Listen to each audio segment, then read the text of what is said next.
A ferocious third wave is sweeping across Africa. More than a dozen nations are reporting the worst levels of infections. There are 25,000 new cases a day on average now, 3 times more than in May.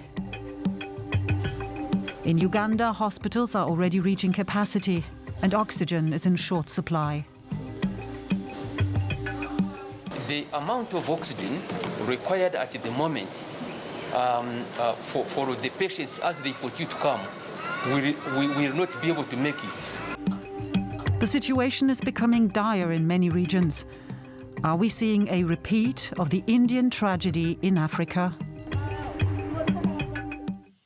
Welcome to our COVID-19 special. I'm Monica Jones in Berlin. Good to have you with us. Now, the World Health Organization says across the African continent, the number of cases and deaths increased by almost 40% in the past week. And a third wave hasn't even peaked yet.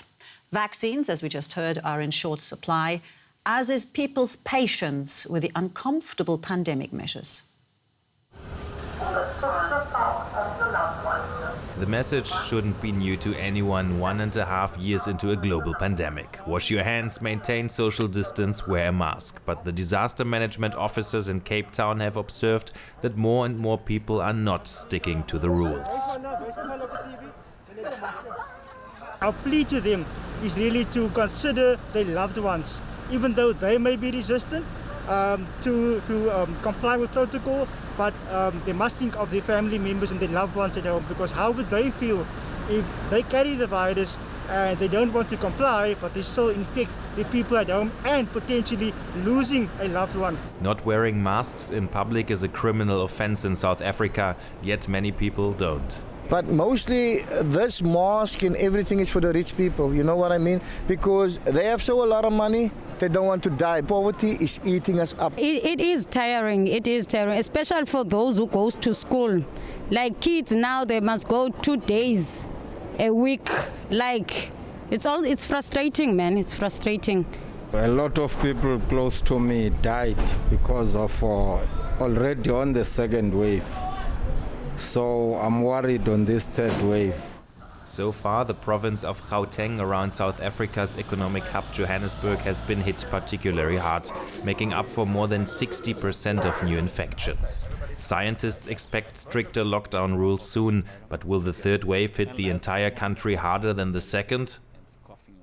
No, we don't expect in the other areas, at least in the coastal provinces of South Africa, to be worse than the second wave. Why that? Is because the second wave was very severe in the coastal regions of South Africa. And we also know from the science that we have done that people that got infected with the Beta variant had released very high-level antibodies. So we expect to see a kind of population immunity around the coast. So it's your choice if you want to take it or not. It's not mandatory to take it. Back in Cape Town, the disaster management team is encouraging the elderly to sign up for a jab. Now, for more on the situation in Africa, we talked to Jaap Boom in Cameroon. He's professor of microbiology and the Africa representative for Doctors Without Borders, specialized in public health. My colleague Terry Martin had a chance to talk to him. Professor Boom, the vaccine shortage is a problem for the whole African continent. 98% of people there remain unvaccinated. The WHO estimates that 225 million doses are still needed. Is the continent at risk of being left behind? I think the continent has already been left behind. We are now in the 6 months since the Western country has received the vaccine, and now we are actually struggling to have some few doses for some of the countries that are the most exposed. So it is true that all the African countries don't face the same challenges, but you were showing South Africa, they are really into challenge and they don't have the vaccine, while it has been available globally. Well, yesterday, the WHO announced plans for setting up a vaccine production hub in South Africa. How significant is this? How fast can it help fight the pandemic on the continent?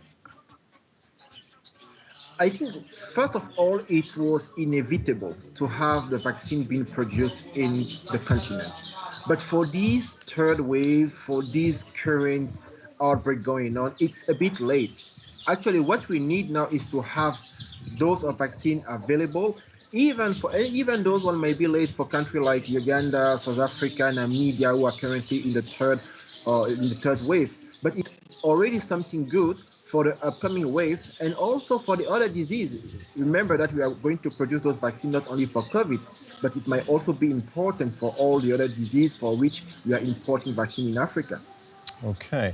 Now, we've seen the more transmissible Delta variant of the coronavirus ravaging through India and now rapidly spreading around the world. How worried are you about the impact it will have on the African continent?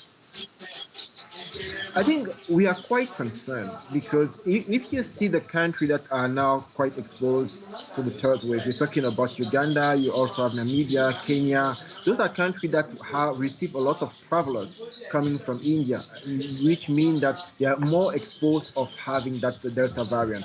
And when you look at the population, a country like Uganda, where we have actually put our research center on standby because of the increased number of cases, you will have a large part of the population who are having obesity, hypertension, diabetes. So we are quite concerned of the high number of people who might die. And we are already seeing some of the hospitals that are full. So comorbidities playing a role there. Now, you say Africa has already been left behind. The pandemic, of course, is by definition a global problem. If we fail to tackle the pandemic properly in Africa, what implications could that have for the rest of the world?